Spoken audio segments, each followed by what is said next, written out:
Welcome back. So far, we have covered what is class, what is structure, what are the different properties we have. We have four different properties.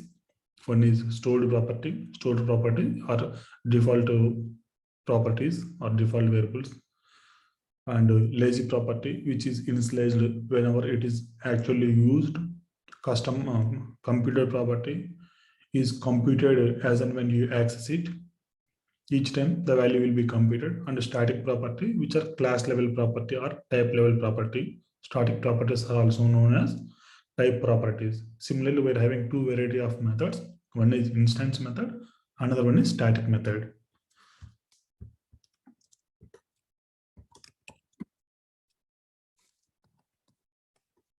As calculator, let a value is int, let value is int. I'm writing these two are stored properties. Let me create a computer property where addition is after int, return a value plus b value. This is performing some computations, and static let where brand of the calculator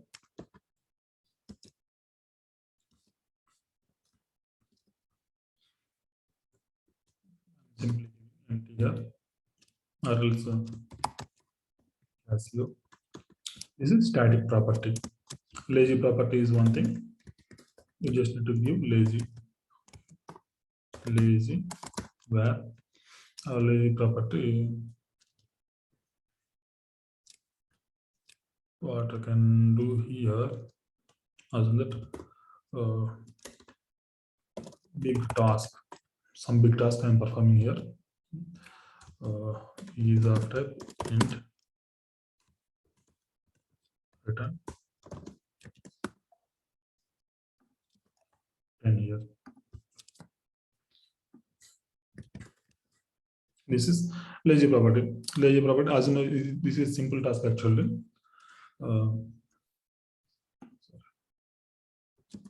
This is simple task only, but actually yesterday we have seen the biggest task, like repeating 10 times, 4,000 times, etc. These are the four variety of properties. These needs values, otherwise it will not allow in case of classes. So I'm writing initializer, init method I'm writing, and a value, b value, I'm setting proper default values. Okay, this is constructor proper default values I am assigning. Okay. This is the default constructor. Let me also write few methods. And multiply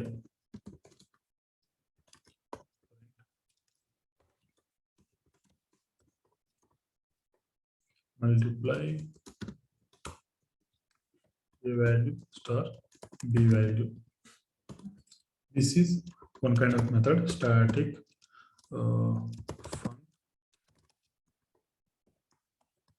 display brand is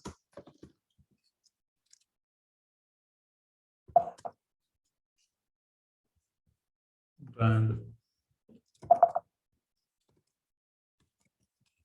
Okay, I have declared all variety of methods here. This is instance method. This is type method or class method, static method.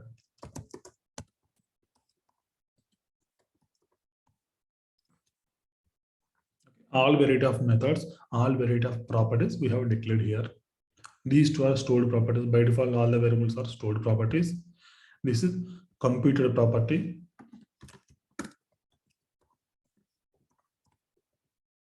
It is performing some operation and returning the value. And this is static property. We have declared it by using static keyword. Lazy, when you declare it with lazy keyword, lazy property, We have seen when we exactly we use lazy property, and init method to construct the object with proper default values.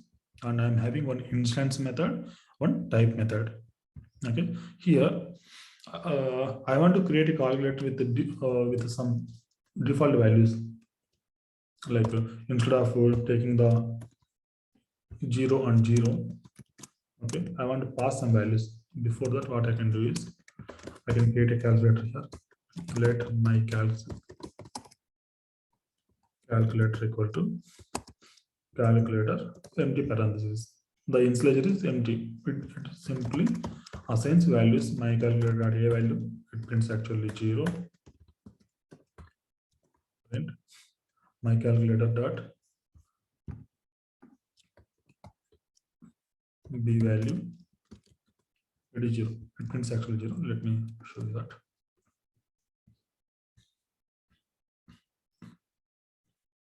Zero are printed. After purchasing calculator, I'm entering my calculator dot a value equal to 10. I'm entering my calculator dot b value equal to 20. I'm entering. Now I'm performing operation. My calculator dot addition, right? Addition is a computer property. I'm printing. It should be 30 now. Well, here these are variables. I'm trying to change it, right? So it is asking those are constants. Let's please change that. Perfect. See here, addition is instance variable only. This all these are instance variables only, except this. This is instance means object, right? What is the definition of instance? Object. Object is an instance of a class. All this can be accessible over instance.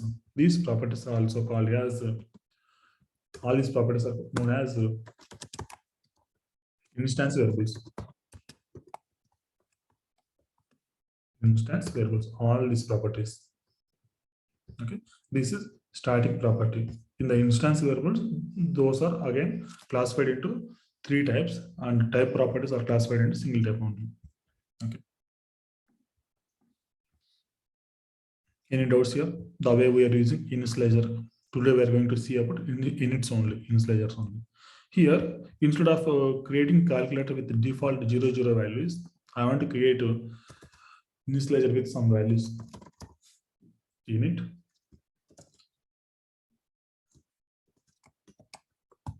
a value equal to int, after int underscore b value is of type. Now here I am assigning self dot a value, or a value equal to underscore a value, b value equal to underscore b value. Okay, I'm just assigning the values. Now this is called parameterized or custom initializer.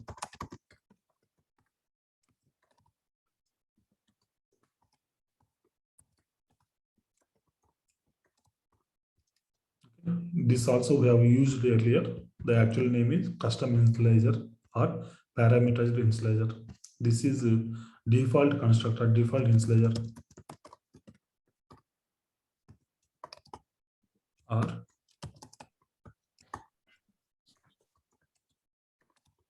designated initializer.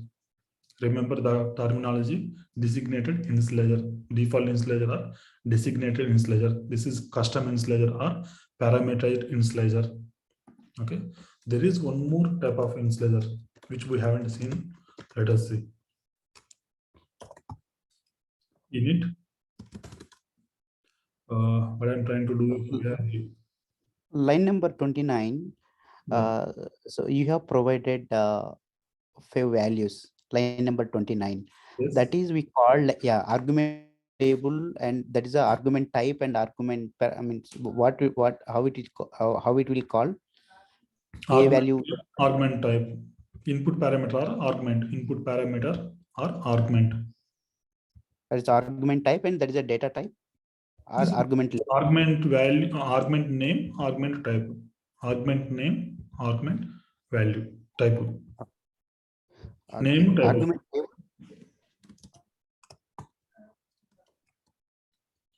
Arg name, colon arg type.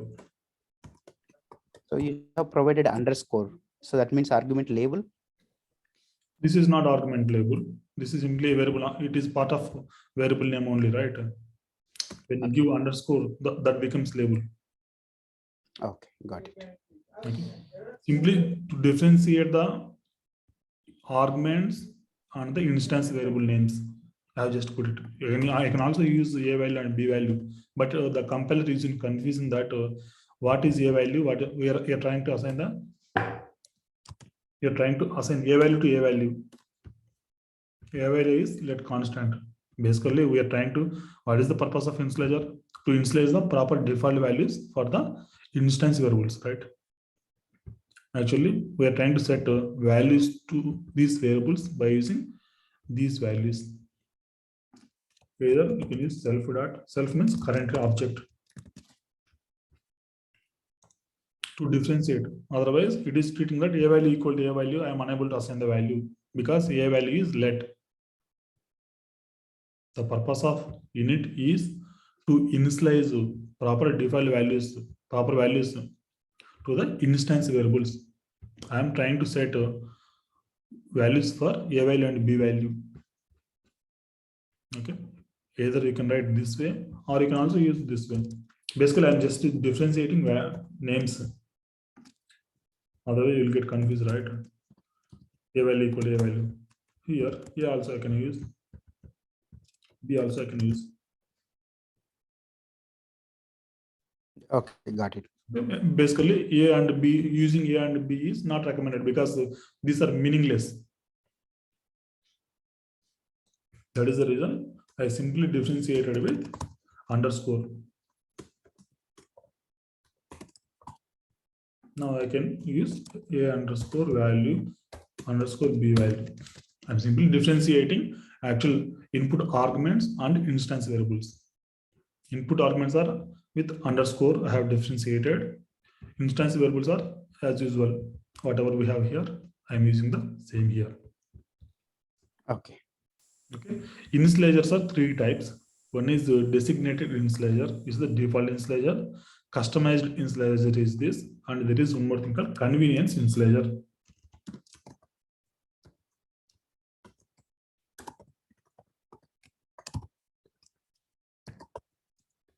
Convenience initializer, which is, let me take a b value.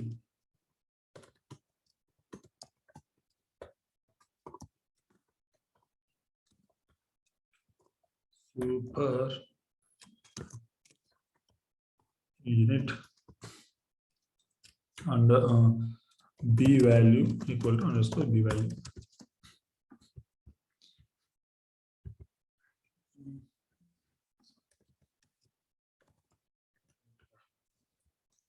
This is another type of initializer which is called convenience initializer. Let me remove this. Okay. This is also custom initializer, right? This is also custom initializer. This is not empty. This is default initializer. I'm trying to set value. I'm trying to pass some values here, but the compiler is not happy. Why it is not happy? You're calling init method. You're trying to construct the object, but you're not passing enough values. I need two values. I need two values, but you have passed only one value. So that what we can do is we can call the default initializer here. What it does, it actually initializes with these values. By default, it assigns 0, 0. Then I'm setting b value additionally. I'm setting b value additionally. To do so, what we need to do is we need to use convenience.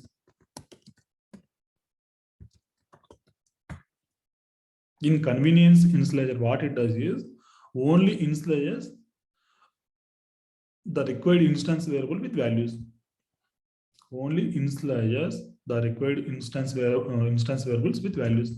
Assume that the purpose of convenience initializer is here. Assume that I'm having 100 variables. At present, I'm having only 2. Assume that I'm having 100 variables. Okay. In such cases, I want to initialize one variable with custom value, remaining 99 with default values. What we need to do? What generally we do? We can call init method. Then additionally, after creating the object, you will set my calculator dot 100th variable for some value. Clear? This what it does here. It initializes 100 variables, 100 variables with proper values. After that, I am overriding the value 100th variable value with 100. Let me repeat. This is convenience initializer. Initializers are three types. One is default initializer or designated initializer. Second thing is parameterized initializer. Third thing is convenience initializer. The default initializer initializes instance variables with proper default values. The custom initializer initializes instance variables with custom values. Customer, whatever he wants, those values are passed and those values are assigned. Convenience initializer initially calls default init method and for the rest of again overrides the value. What it does, whenever we call this, this method gets called. First, what it sets a value equal to 0, b value equal to 0. After that, I am setting b value, whatever I pass, this value I am setting. Only difference is that.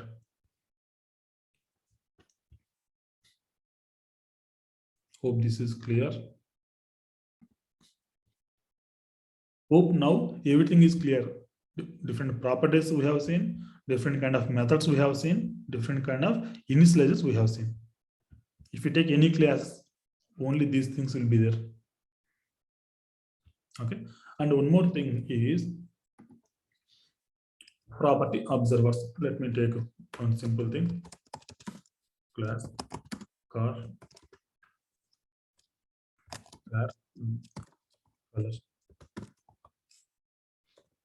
color is here. I can create color enum also. Let me create color enum. We are having few colors only, right? Enum color name is how to write enum. You need to implement the cases. Case red, case white, case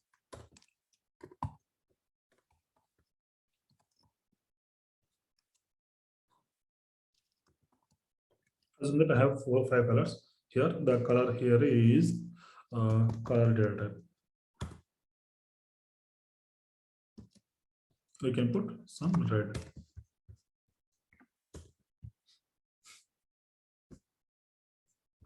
Perfect.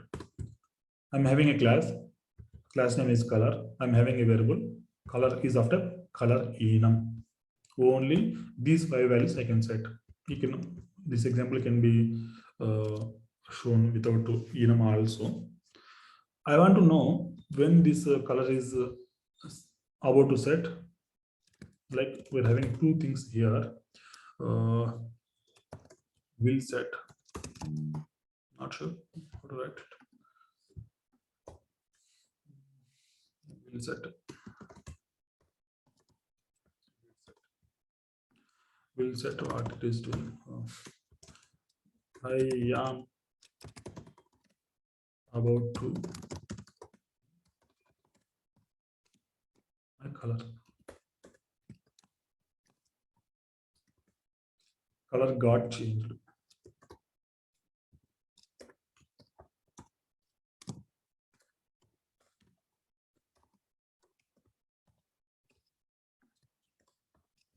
Basically, these are the two blocks.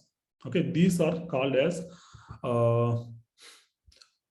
property observers. You can say where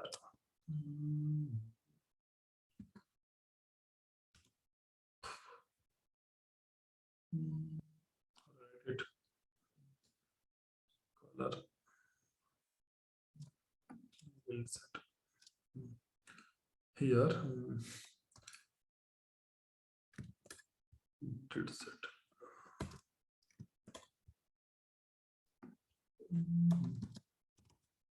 like this. See,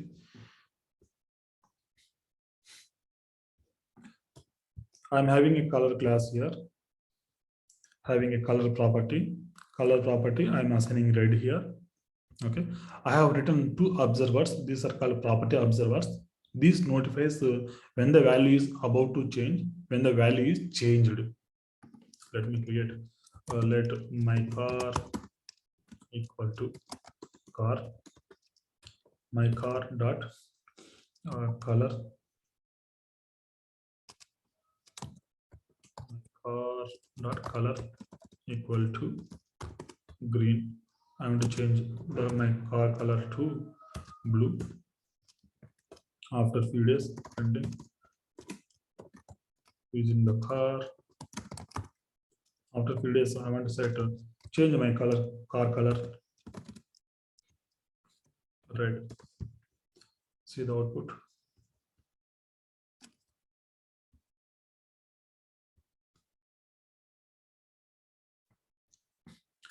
I am about to change the color. Color got changed. Let me comment the above lines.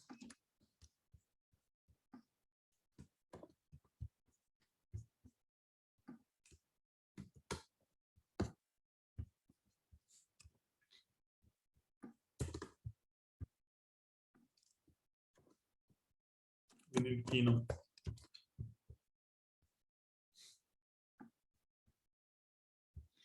What we have created a car. We are setting a color. We are setting a color. When we are setting the color, what is happening? I am about to change my color. This block is executed and the color got changed. This block also executed. When you set this, these two lines of code executed. These two are notifying user that I am going to change the color. I got changed. If you want to perform anything in these blocks, while setting the values, you can perform in these blocks. These blocks are known as property observers. Property observer, this is property only, right? These two are observers. When the values are being set, these two are notifying. These two blocks are getting called. We use very rarely, but the concept is property observers. Property observers, when the property values are about to change, these two blocks will be called. Even you can have only one block also. It depends upon your requirement. Okay, no issue. When exactly we use this is, assume that this is account balance, which is int. At present, I'm having minimum balance is 500. Okay, we'll set and it's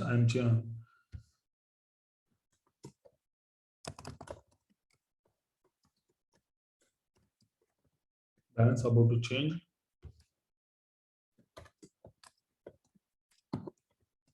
Balance change. Let me create my account. I have created an account. But while creating the account, the minimum balance is 500, which is assigned. Print current balance equal to my account dot balance, which is 500. In 500, I am going to deposit some amount. My account dot balance equal to my account dot balance plus I'm adding some 1000 rupees. We are trying to set value, right? We are trying to change the value. When we are trying to change the value, whenever we are depositing, okay, I want to update the UI, or I want to send a message to the customer. Print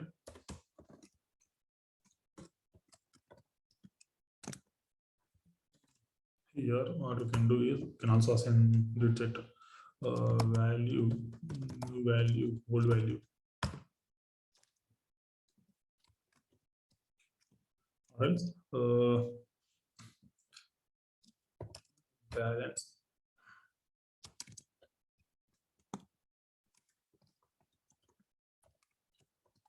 Current balance is balance.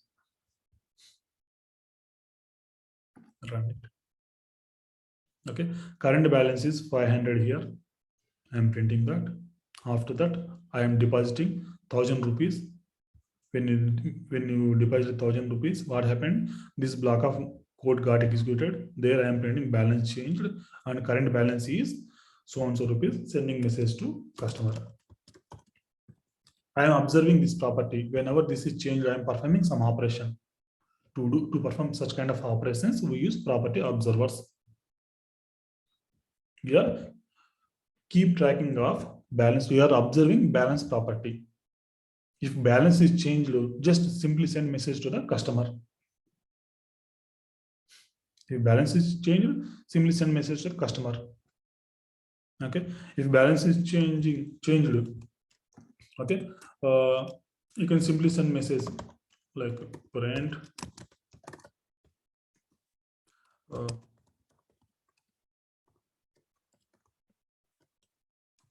Someone is trying to log in. Not you. Please call back. Call customer care. Will set. Will set means before changing. Before changing, this method gets called. Before changing, this block of code gets executed. After changing, did. Will did. Will means future. Did means past, which is already done. Okay. Here you can also access the new value. Directly access the new value. New value. There is no property called new value. Here itself, you can get access to this. Here, you can also get the old value from which value to which value it is changed. Old value. Okay, these two also you can access here. These are called property observers.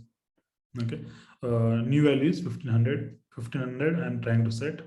Okay, the old value is 500. It was 500. Previously, it was 500. Now it is 1500. The old value is old value here we are printing. New value here we are printing. In these blocks, you can access in will set, you can access the new value. In did set, you can access the old value. Here you cannot access the old value. It is not accessible. Let me take you through the document. Properties we have seen. There is some task we can go and perform. Property observers. Swift lets you add code to be run when a property is about to be changed or has been changed. Swift lets you add code to run. Our code is here. Whenever balance is changed, I want to send message to the customer. This is my code. This can be done by using property observers. This is frequently a good way to have a user interface updated when a value changes. For example, there are two kinds of property observers, will set and did set. You can go through the documentation definition. This is clothes. Whenever clothes are changed, okay, the UI is updated. Did set. I am accessing old value here. I just changed from old value to new value is clothes. I am changing from clothes to this value. If you want to perform anything, you perform it. Otherwise, simply ignore it. Initializers and deinitializer. Deinit is the default destructor, right? Okay. Initializers are used to prepare an object with proper default values before it is created. To initialize with proper default values, the initializers are used. Classes and structures contain initializers. Init is default initializer and deinit is default destructor. Default constructor, this is constructing the object, this is destructing the object. Here I am having init method and initializing with some dummy values. Okay. Custom initializer here is, this is custom initializer. You are passing custom values. Customer is passing custom values here. Designated and convenience initializer. Default initializer are known as designated initializer. Convenience initializer are useful when you want to pass only few custom properties. In this case, you must call self.init, otherwise it will not work. Convenience initializers are used to provide custom default values for some properties of a class. Okay, here by default, we call the init method, all the default values are set, then we are overriding the value. Custom deinitializer. Custom deinitializer means in the deinit method, you are simply writing your code. You want to clear. Deinit means clearing. I'm clearing some values. This is not the exact use case. We actually clearing the files, clearing the database connections. Those things we do, but most of the time we don't use. This is all about classes, structures, the variety of methods, variety of properties, initializers or variety of initializers, variety of deinitializers, property observers. Thank you for watching.